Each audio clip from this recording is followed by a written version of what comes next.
Hello mga mom and sir! Welcome po kayo sa aking channel, ang Mom Floors Channel. For today's video, pag-usapan po natin yung inilabas na resulta ng PBA or Philippine Vlog Awards, yung pong top 25 most inspirational vloggers in the Philippines. Syempre, masaya po tayo kasi tatlong matubang ang pumasok dyan. Of course, Kalingap Rab, Rowell of Malalag, and Kalingap Dan.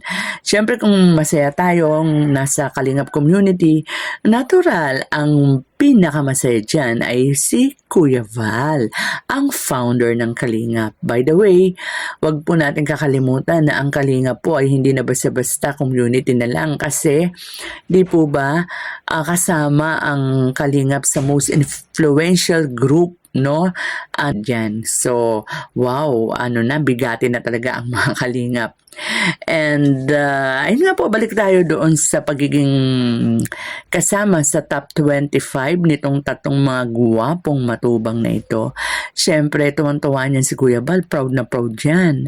Actually, hindi lang naman tong tatlong to marami talagang mga charity vloggers ang dumaan kay Kuya Val, especially nung kasagsagan o sabihin natin napakalakas pa talaga ng views ni Kuya Val noon. Hindi siya naging maramot, hindi lang sa kanyang mga kamag-anak, kahit doon sa mga hindi niya kakilala na gustong magpatulong sa kanya.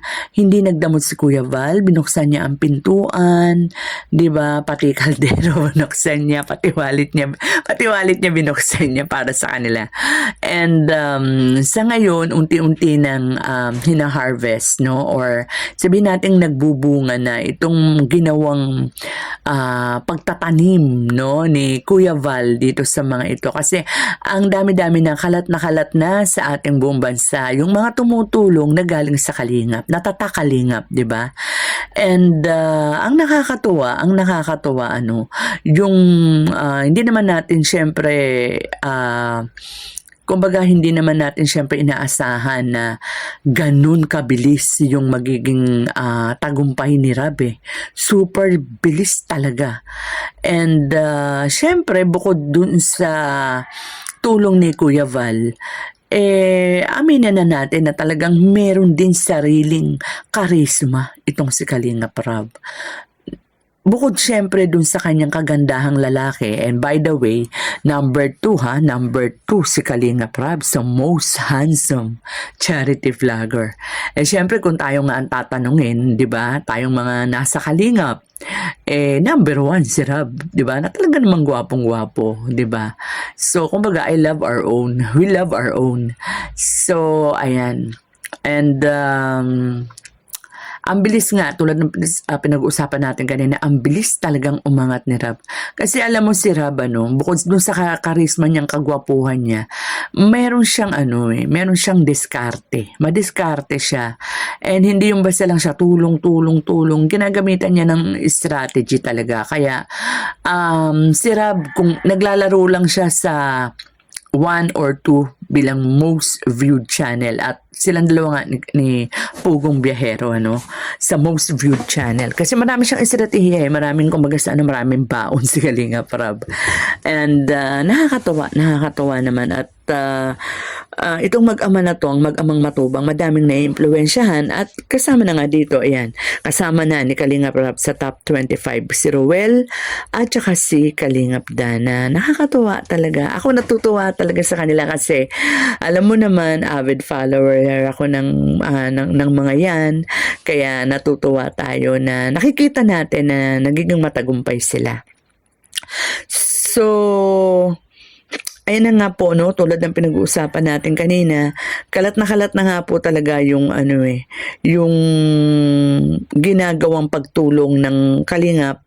Hindi lang yan sa bayan ni Kuya Val, kung hindi sa buong Pilipinas. Actually, maging sa nakalabas na nga ng bansa natin, 'di ba, sa India. Si Kalingap Nico, merong landing pad dun ang Kalingap. Si Kalingap Nico, yung kapatid ni Indiano Bicolano o ni Kuya Robin, mas kilala bilang Kuya Robin. So Ayan na nga po pati ang landing pad po na rin yan kalat na hindi lang sa Bicol. Kasi meron na rin sa Samar, 'di ba? Si Joey the Great ang anong tawag doon? Ang tawag sa kanila ambassador sa labas ng Bicol sa Davao, 'di ba? Si Kalingap Mix and Agnes Vlog, kung di ako nagkakamali. And ayun na nga po, si Kalingap Nico sa India. Dito sa Bicol, madami talaga. 'Di ba? So, ayan mga Kalingap. Kaya wag po kayong magsasawa na sumuporta sa Kalingap dahil hindi po siguradong hindi po nasasayang ang inyong mga tulong. So, doon sa mga sponsors po natin, wag po kayong manghinawa na tumulong sa Kalingap, especially po kay Kuya Val at saka kay Kalingap Rob.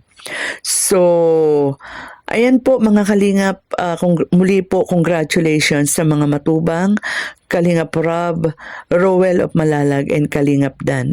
Siyempre, congratulations na rin kay Kuya Val Santos Matubang, ang ama ng Kalingap. Kasi kung hindi dahil kay Kuya Val, walang Kalingap Rob, walang Rowell of Malalag, walang Kalingap Dan, at walang mga Kalingap charity vloggers, at walang mga Kalingap love teams na kinagigiliwan at kinakikiligan ng marami. So with that mga Kalingap, hanggang dito na lang po muna ang ating kwentuhan. Nyo pong kalimutang mag-like kung naibigan nyo po ang ating kwentuhan. At saka, paki-follow nyo po yung PBA, ayan nga po, yung Philippine Vloggers Awards, at saka yung Pinoy History sa kanilang FB page. At talaga pong nakaka-enjoy pong magbasa doon sa kanilang mga pinupost sa kanilang page. Salamat po and God bless!